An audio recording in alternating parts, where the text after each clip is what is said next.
My name is Caroline Moe, and I work at the Science Library and will host the program today. It's great to see so many of you in the audience, and I'm very proud to be able to present to you such a wonderful program today. So welcome to PhD Day. So many people have worked so hard for this day to happen. Everyone at the faculty, everyone at the Science Library. I mean, we're too many, we're such a family, we're too many I couldn't even start. But I have to, of course, say, Live Rasmussen, head of the Science Library, she says yes to everything, and that's why you're here today.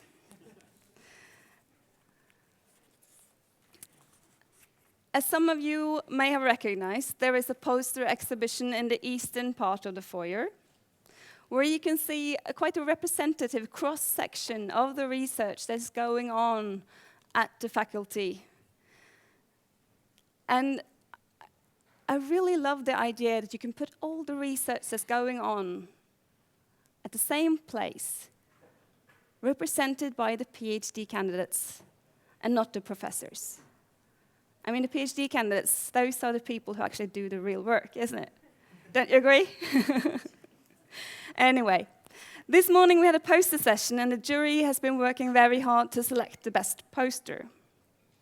In the jury, we have Associate Professor Omid Miramotari from the Department of Informatics, Professor Karl-Henrik Gerbitz from the Department of Chemistry, graphics designer Paul Gustav Widerberg from NRK, and yours truly. Our verdict will be ready at 3:15 when the Dean, Morten Dern, will announce the winner of the 10K prize. And please note that there is an audience best poster prize of 2,000 kroners as well. And you have to vote for your favorite poster. This year, you have to vote manually. So if you show up and tick on this list and put it in the box, and we will have a manual count of who is the winner. So please tell all your friends to come by. And the vote is open from 11 until 2 o'clock. We now move on to the first topic today, defending your thesis, and I'd like to welcome Sunniva and Glenn-Peter up to the stage. So please have a seat. The disputation. That final day when your research results are questioned. They're tested, they're probed by leading experts in your field.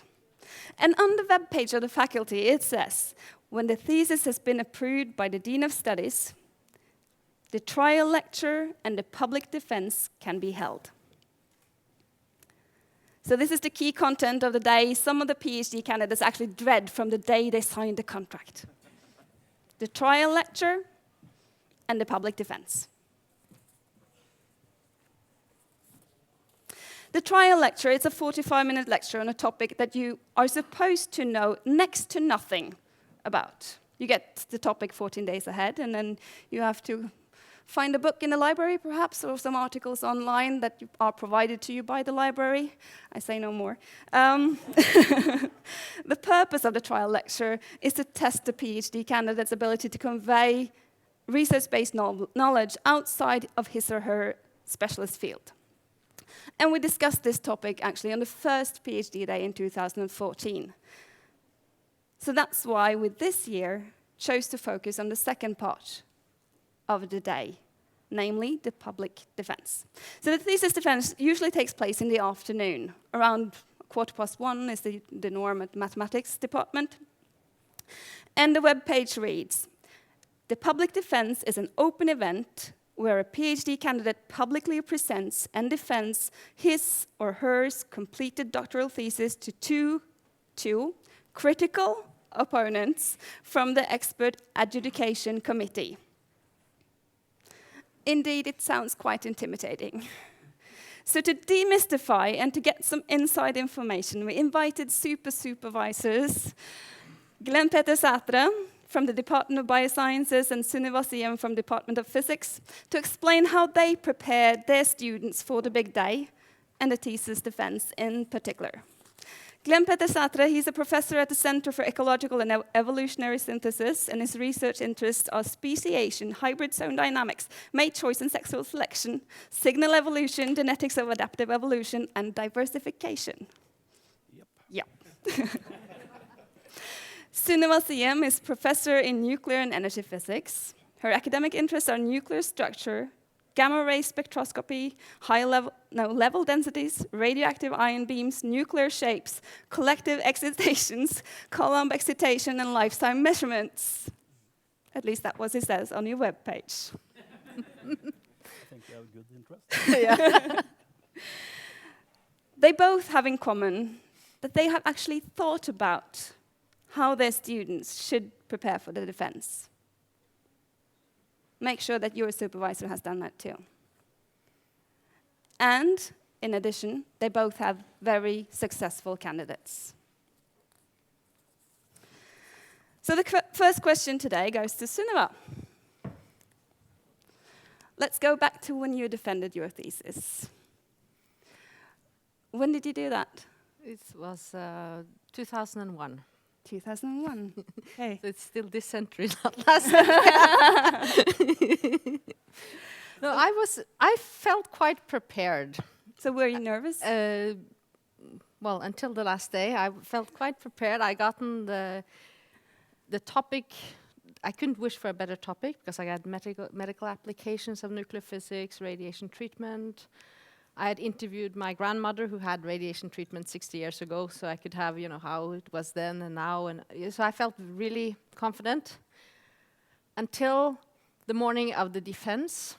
And my mom was visiting, and on the way out the door, I told her, why did I ever start a PhD? Then suddenly, I was shaking. And I'm not sure if it's possible to prepare so that doesn't happen. I think. But can you tell us a bit about how you prepared? Well, okay, I had a supervisor too who told me exactly that, you are the expert on your work.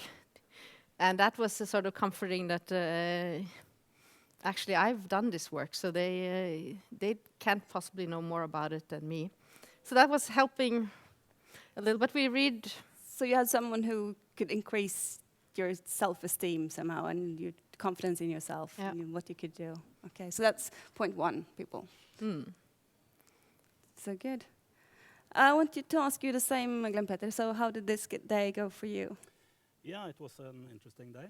So I think Do you have I sound? have it on. Can you hear him? Can you hear me? Yeah. Yeah.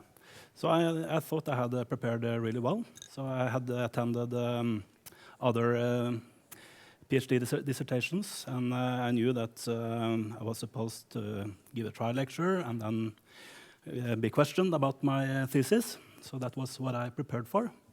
What I didn't know is that they recently had changed the procedure. So as I lined up to go in to defend my thesis, I was told that I was supposed to present my work.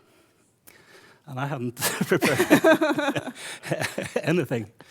So I had to do it standing on my feet with a blackboard and a chalk and explain what I did. So your advice to the students is now read very carefully what it says that you should do. Yeah, that's a good advice. Okay, great. Because it says on the webpage that the defense consists of two main parts. So now we're talking about just the defense part. In addition to, of course, the introduction, the thank yous, and the verdict from the committee. So first, the candidate will spend a maximum of 30 minutes explaining the purpose and findings of the scientific investigation. So that's you, the first 30 minutes, and you're in control. And you can prepare that a long time before the actual day.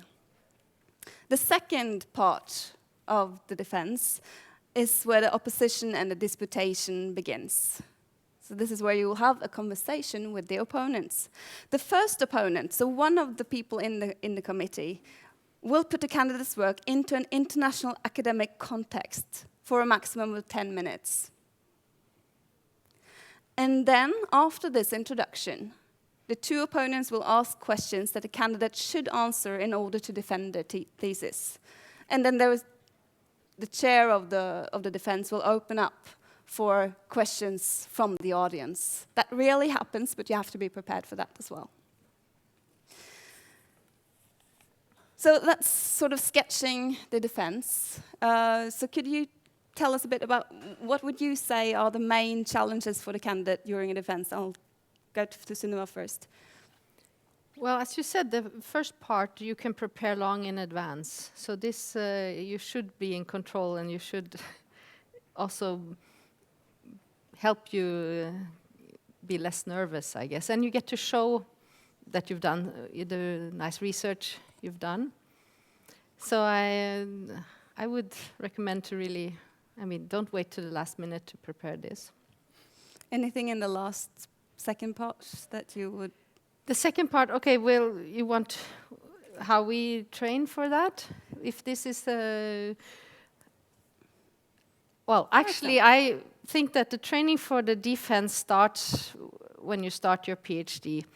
So from the beginning, we try to make the PhD students present their work first at group meetings and then kick them out to, in other settings, to go to workshops, conferences, because that is actually a training for your PhD defense, to present your work.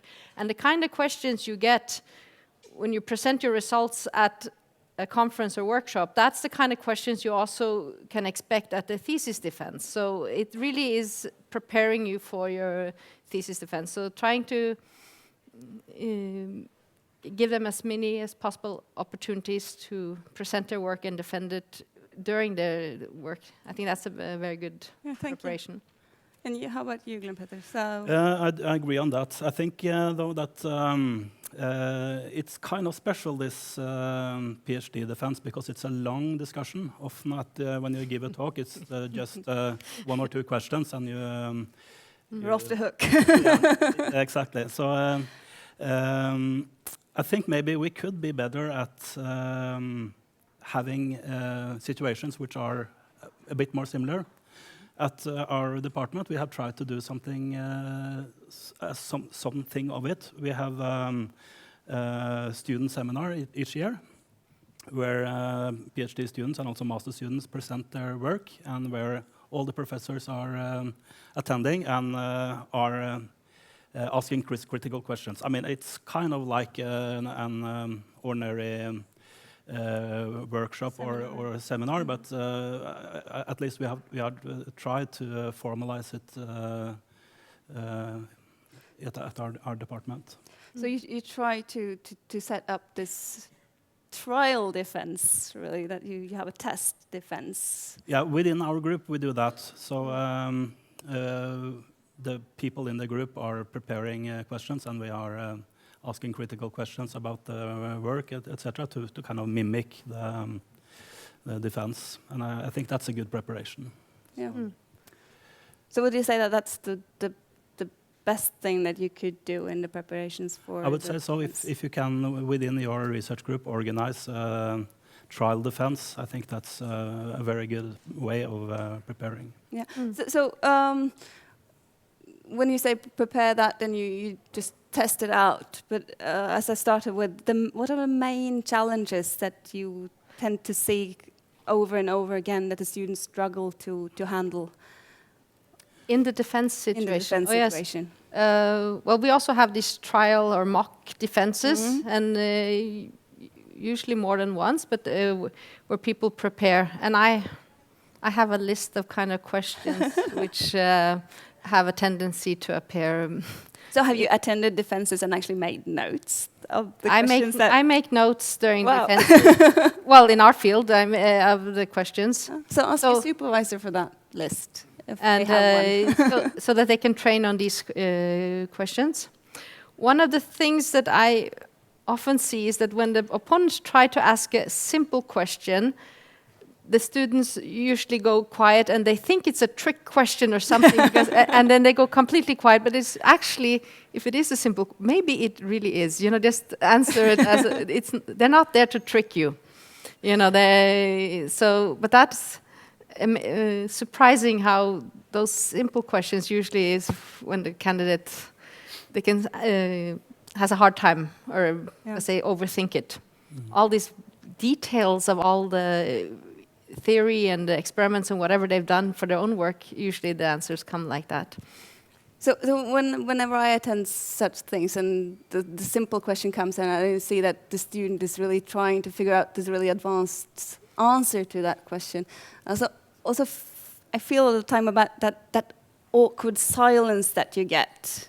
Do you give your students some advice of how to solve that problem, to avoid the awkward silence in the room? Silence is not awkward. No, but you could always ask. You can always ask them to repeat the question. Is this what you're asking for?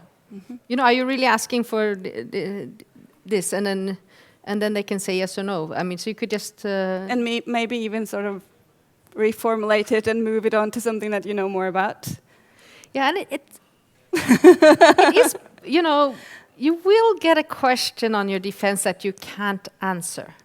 I think everybody has gotten a question they can't answer, and it doesn't mean you're going to fail your defense and not get your PhD, okay? So there will be, you have to also mentally prepare for that there will be at least one question you can't answer, and it's okay. Yeah. You're not going to fail. And if you don't know the answer, instead of standing quiet for a long time, just be honest. Just say, oops, you know, I am not sure about the answer of this, and then we move on. And especially, I know sometimes the opponents, they're asking about number. Oh, what is the error bars on this? Or what, you know, they ask for some specific number, and then you're standing there trying to remember exactly what that number is. It's okay to say, oh, I don't remember exactly the number. It's in the thesis. You know, I can look it up for you. You know, you don't stand there trying to figure that number. Because you're not going to manage in that stressful situation to recall that number anyway. Do you have anything to add to that? Yeah, I think those are very good advices. I think for many, the simple questions are those that are very directly on what you have done. You know what you have done, and you know your stuff very well. The tricky ones can be those where you are supposed to interpret your work in a larger picture and kind of draw on others' work. That can be a challenge. Are students unprepared for that? Sometimes I think they are. Because they've been looking but at... they usually they come. Those questions come. So Yeah. I think it can be to move away during from your work from that the small bump. you don't only focus on the details, but that you try to See the big picture. see your work in a bigger picture. Yeah. That we really think through that. I would say so strongly as it's guaranteed to come on your defense. Yeah. You know, questions of putting it in a bigger text. So you have to prepare for that. Okay, good. Let's move on. You both have had extremely successful candidates. Can you tell us the secret behind that? Have you sort of prepped them extremely hard before the opposition? For my part, I think I've been lucky to have clever students, and then they are easy to supervise. So I will not take too much credit, actually, for my excellent students. Wow. No, I agree. I mean, the students, I've been also lucky with the students I've had, so. So, but back to, you said you prepared 30 minutes of your research, so you're supposed to convey your results to an audience. So what kind of format do you usually tell the students to choose for their presentation? Is the Blackboard, PowerPoint? Well, usually it's PowerPoint, but and they should do it so that the new master students in the group can follow. Okay. That's the level we usually... So and in the very beginning, you know, the first couple of slides, mom and dad and grandparents should also, you know, you should remember they are in the audience too. So try to start in a very general and then before going into the details. Okay. Do you give them any advice on the graphical part of the presentation? I mean, we have a poster session today that's been evaluated with a member of a jury from who's a graphics designer. Do you do any of that? When we have these test defenses, then they get comments on the PowerPoint, on the slides, on everything. This is too much text. This, pictures, or here's something missing. So they get comments on everything, and it's not just from me as a supervisor. We organize this. It's everybody in the group who wants to join. So there's usually a group of other students, and I think it's also possible for the PhD students who are not yet finished to participate in this, to listen, and the preparation for the students. Yeah, you have anything to add? As for the introduction or presentation of your work, I think the best way to prepare is to have done similar things many times in advance, so that you attend conferences, go to workshops, and present your work. I think then the PhD part will feel natural, and it will. Yes, it always has been. Because I'm hearing you say practice, practice, practice, and then rise to the occasion and fall back to training. That's essentially what you're saying. Yep. Okay, great. But there were two more people involved in the thesis defense, the opponents. So when the opponents are chosen, so how do you do that? How does that happen? Do you pick them randomly on some list of friends and colleagues, or is there anything behind that? Well, we try to pick opponents which I think will make good opponents. We've had, and somebody who knows the field. Of course, you cannot pick your friends, because you can't pick people you've co-authored with. So there's strict rules for that. So it has to be somebody a little further away. And sometimes you're lucky, and sometimes you're not. Some are better in this role. Yeah. Do you prepare the opponents? Do they need instructions? Oh yeah. Yes. A lot. Different countries have different procedures for how to have a PhD defense, and I think in Scandinavian countries we are usually quite formal. You dress up, and there are certain expectations of the opponent, and you need to tell the opponent about how we do it here. It's supposed to be the job of the administrative member of the committee, but that doesn't always happen. I had once that they had not been told that they should dress nicely, so coming in jeans, and or that they are supposed to give put the work into a bigger context, because the first opponent should do that. Just 10 minutes. So 10 minutes, but still, if you then show up.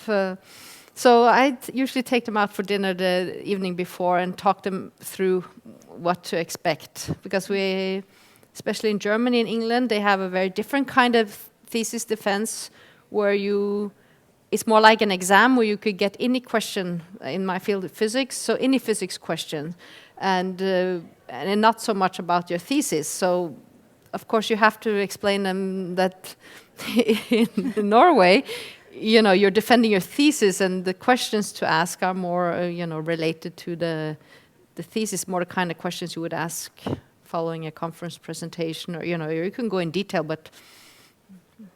Yeah, and I think that is. Just remember the story. I had a distinguished professor from the US as an opponent, and I took him out to dinner, and we talked about events the next day. And he told me he was quite nervous. So to relax my student, I told him that also the opponent said that he was nervous. So come on, relax. And at the defense dinner, the student gave a speech, and he said, "Well, Trevor, I heard you were kind of nervous today. You can relax now. We both did a great job."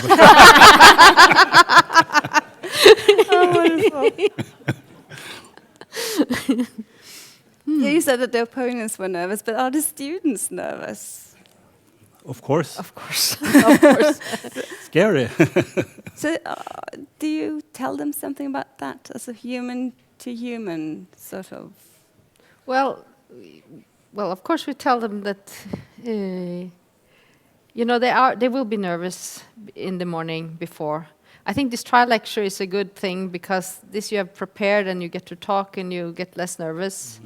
And also getting to present your own work, you should be prepared, and that should also make you less nervous. And actually, most students at the end, they think it's a very positive experience. When you talk to them afterwards, they are, you know, it wasn't so scary after all.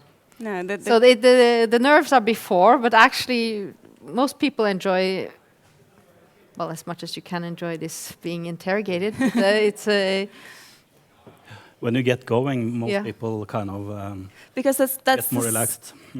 the time when you feel that you actually have a conversation, perhaps for not the first time, but very few times the last 4 years that you've been actually on the same level as someone on some topic. And this time, as you started with, you're the expert on this field. And that's maybe the take-home message today, is that the defense, it's intimidating, but it's something that will make you feel actually quite proud, and that will make it all worth it, because it's a really nice day. It's a nice thing that happens. And it's very nice that somebody, because these opponents actually spent a lot of time studying the details of the work you've done. You know, somebody really read every sentence in your thesis, not just your advisors, because of course they do it, but there is actually some international experts out there who also have read every sentence and scrutinized the work you've done, you know?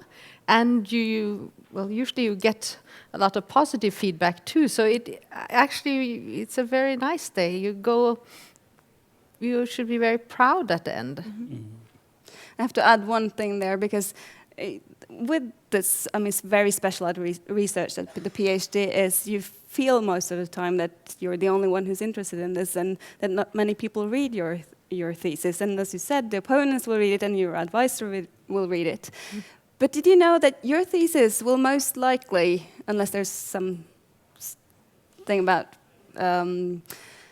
storage or any embargo problems with any publishing company, that your thesis will end up in the self-archiving system of the University of Oslo and will be available for everyone. It's called Duo. And actually, at Duo, there's a user statistics button, so that you can actually follow how many people read or download your thesis. And it's actually quite nice to look at that. And the last time I checked, my thesis had been seen 45 times from Beverly Hills. And I'm really wondering what people in Beverly Hills are doing with Caspel curves and Hirschberg surfaces, but that's another part of the game. Okay, but back to the day of the defense. When you see a candidate that's have their big day, they seem to be quite easy to push out of balance, and that maybe they should remember this, that it is supposed to be a good day, and you should be confident that this is something that you're well trained for, and you wouldn't be here unless someone thought that you could do it. So,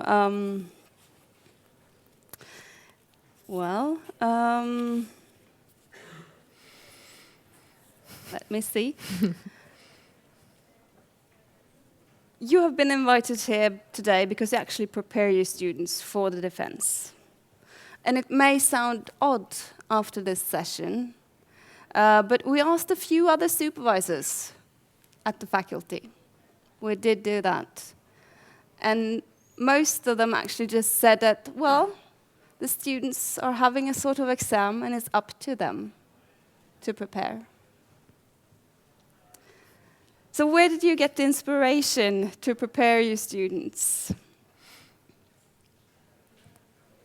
Well, I think it's just natural that for me, it's a natural part of being an advisor that you also help them to prepare for the thesis defense. Even from day one? Yeah. Yeah. And the last morning? Well, the last morning is sort of, relaxed. It's going to work out. And I think at our department, it's I hope at least that it's not only that I'm not a rare swallow in that sense, because I think that's that should be on the supervisor's, a part of the supervisor's job to prepare your candidate for a very important final day. So is there anything that you would like to add before we open up for questions from the audience? Prepare. Come prepared. Prepare, and also you should enjoy the day, because in the end it is a great day. So thank you so much for now. Are there any questions to Glenn-Peter and Sunniva?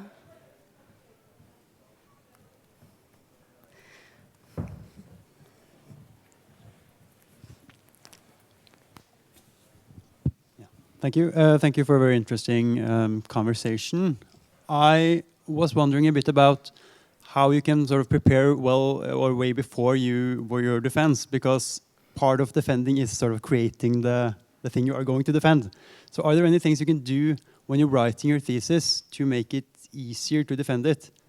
And also, well, apart from actually doing better research, and also, how can you use what you have written in your thesis to prepare for the defense? It's a very good question. I think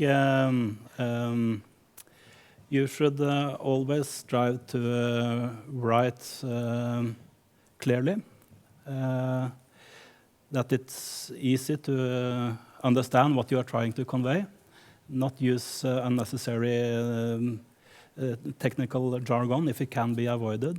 Try to be as clear as possible, then it will be easier for the opponent to understand what you are trying to convey, and questioning will be there will be less misunderstandings.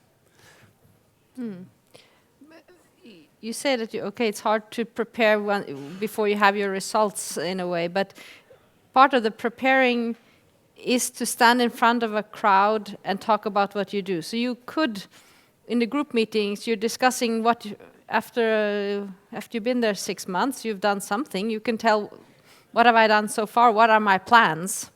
I mean, that is a training on the situation, even though it's not exactly for those questions. Training to be comfortable standing in front of a crowd is training for your defense too.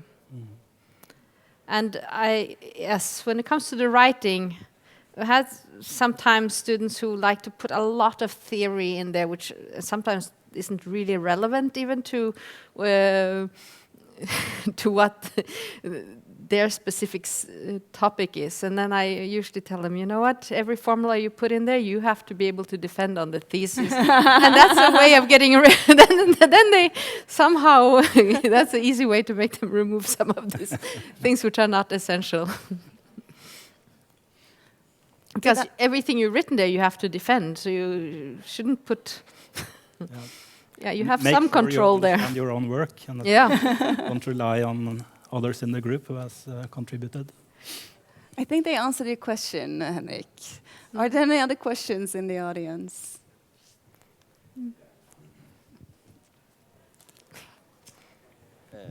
I would like to have an advice. We are currently starting a large project on career planning for PhD students and postdocs. And a part of the career is, of course, the thesis work and the defense. Do you have any clear advice to the faculty on what we should focus on in a project like that? But it's for the career? It's a career which also includes your PhD work and the defense and everything. What should we tell PhD students at an early stage about their future career, including what they're going to do when they are working on their thesis and also eventually the defense? Hard question. I think I need to think about that. We are thinking about it, and we need you and also you to help us thinking about that, because I think we have to improve on this in general, giving you better advice on a general basis. And this is a project starting over the summer. I think that you could have, like these days, that you could have some regular meetings where you can go through these steps, because we get a lot of information day one of your PhD, all the things and how you should do. This is to overload. You need to get it maybe every 6 months, maybe, or something. They could, maybe you should have organize the PhD students and go through, because there is steps.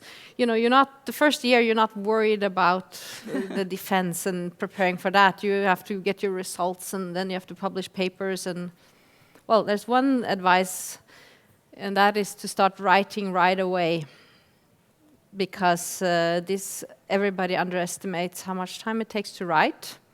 If you've done an experiment, you can write about your experimental setup even if you're in your first semester, because it's not going to be easier to write about that experimental setup 2 years later. I mean, you write about it there and then. So every step of your analysis, everything you do, write it up. And I mean, write the paragraph, and then you have it and you put it together to a thesis at the end. But it's much easier to write about it exactly when you've been doing it than to write about it 2 years later. So just write. Yeah, that I bug my students a lot with that. Okay, so there are 2 more questions. So first in the back. It's more an answer or a suggestion for the career part Okay. of it. So something that could help PhD students maybe more on the career side is that their thesis or the word of their thesis gets spread. So for example, the university could make efforts to contribute to some networking, or I don't know, tell relevant companies that this defense is going to happen, or that there will be this thesis, and help spreading this news. This is quite difficult for a PhD student, like, hi, I'm going to defend this and please come because you might want to give me a job later. It's more difficult than would it come from a different side. And it could even maybe start already before, on the way. Good point. Yeah, it's a very good point. I see myself nodding, and I see the audience is nodding too. So, I mean, you feel so alone when you hand in your thesis, and that's something that you need help with. You need to be recognized by your community. Thank you. I have a question regarding, the actual defense when you're standing there, because I've heard a few stories where, especially the second opponent might not be exactly in your field. And you might have questions that are a bit off the topic you had, thus they are quite difficult to answer. And how to potentially handle that if you sort of have, like, there are several questions in a row where you don't really feel like you have a good answer to. That was a great question. Yeah. Please. Well, this can happen, of course. But if it is far off your topic, you say, okay, this is not exactly the topic of my thesis, but I would try, and you can try to answer it. But the thing is, if you don't have an answer, you don't pretend you have an answer. I mean, because everybody will know that you might as well just be honest and say, okay, I'm sorry, I don't know the answer to that. That's the best way. Then you move on, because standing there thinking and pretending to try to come up with an answer, it just makes it more awkward. And You know what? I was actually in that situation that I actually prepared for that. And I had a notebook, and I wrote several different sort of entrances, 2 sentences that were, okay, I don't know the answer to this. I have no clue what this is about. And I tried to formulate that beforehand, so that I could just look down on my notebook and start saying, I don't have a clue. But your question is if the opponent asks basically silly questions, right? And I think that I haven't experienced it very often, but I had one student who was pushed on some strange idea the opponent had, and he really got provoked, so he was almost angry and explained how the things really are. And you almost like people have applauded. You aren't supposed to do that, but it was very well perceived. Okay. So I think that answered it. And there's just one final thing that I have to say, and that's you're all going to be there one day. Remember to prepare and to prepare and to prepare.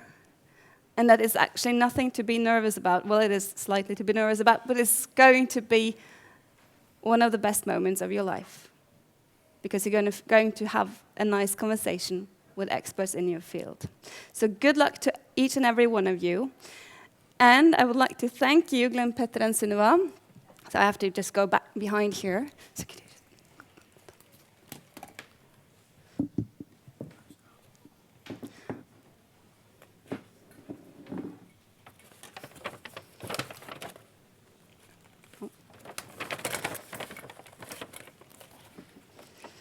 So, I'd like to thank you for coming here today and sharing your knowledge about the defense. And here is the spinner for you and for you. Well, that's actually the wrong way around because this is the Hello Kitty spinner. But I want a pink one. You want to change that afterwards? Yeah, you got one. Okay, wonderful. Let's give them a hand once more.